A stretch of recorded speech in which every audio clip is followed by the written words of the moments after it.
Bonjour, je vais corriger l'exercice 8 du TD12. Donc c'est un exercice d'application directe du cours. On considère un satellite artificiel qui décrit un mouvement circulaire autour de la Terre. Donc vous avez la Terre ici. La Terre c'est à peu près 6000 km de rayon. Donc le satellite il serait à peu près ici.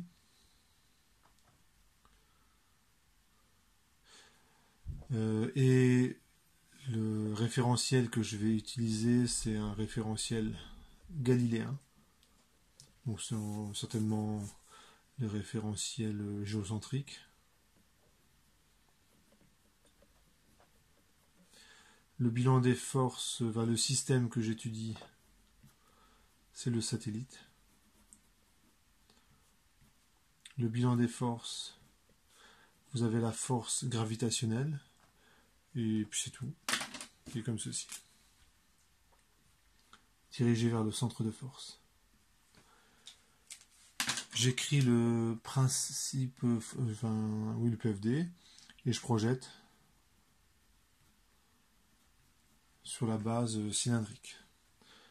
Donc, au niveau de notation, ici vous avez E de R qui serait comme ceci, θ qui serait comme ceci, les axes X et Y, on va dire comme ceci, de mon référentiel géocentrique. Et lorsque je projette, ça fait R seconde moins R θ point carré, suivant E de R, ça fait 2R point θ point plus R θ seconde suivant Eθ, Z seconde suivant EZ, masse de la Terre, masse du satellite sur R carré suivant E de R, 0 et 0, suivant Eθ et EZ. Alors comme j'ai une trajectoire circulaire d'après l'énoncé, on a une simplification directe, et il me reste moins MR R0 du coup, θ point carré, égale moins grand G, masse de la Terre, masse du satellite sur R0 carré, et vous avez R0 θ seconde qui vaut 0. Donc ça vous dit comme θ seconde est nul, θ point est constant, et la vitesse de révolution, elle est constante. Donc, lorsque je suis sur une trajectoire circulaire, et que je suis en orbite là autour de la Terre, ma vitesse est constante. On vous demande la vitesse du satellite, donc on va simplement écrire que V0, c'est R0 fois θ point. J'utilise le résultat suivant, normalement vous le connaissez bien, hein. C'est la vitesse en coordonnées cylindriques, c'est écrit comme ça.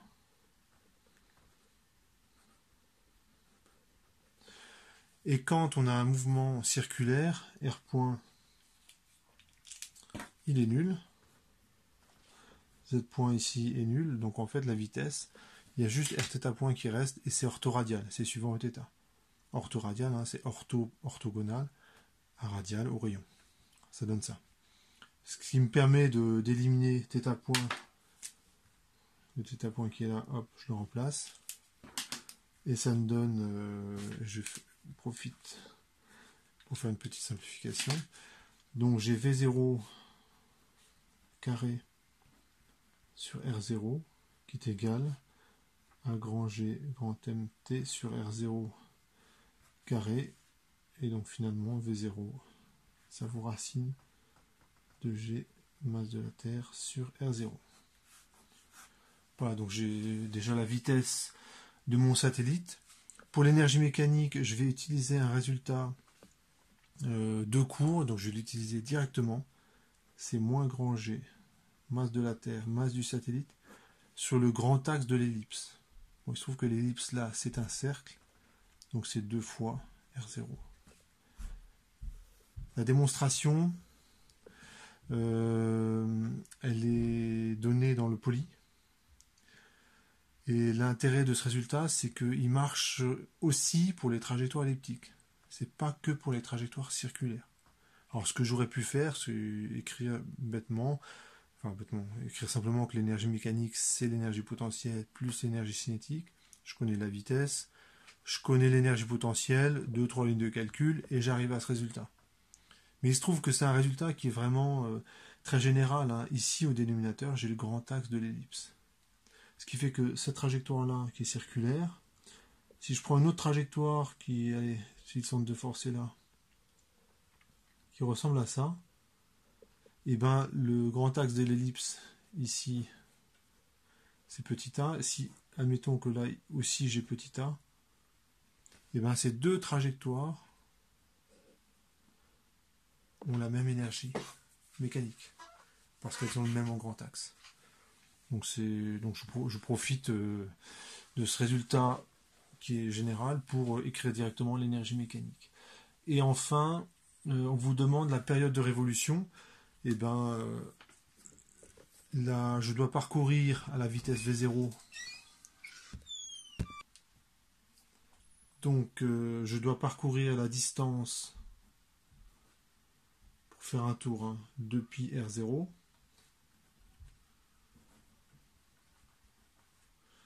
Une révolution, on va dire. Et à la vitesse V0, et ben ça vous donne la période de révolution. C'est 2π R0 sur V0. Et quand vous remplacez V0 par son expression, ça fait 2π R0 exposant 3 demi racine de GMT. Et ce que je viens d'écrire là, c'est une des lois de Kepler.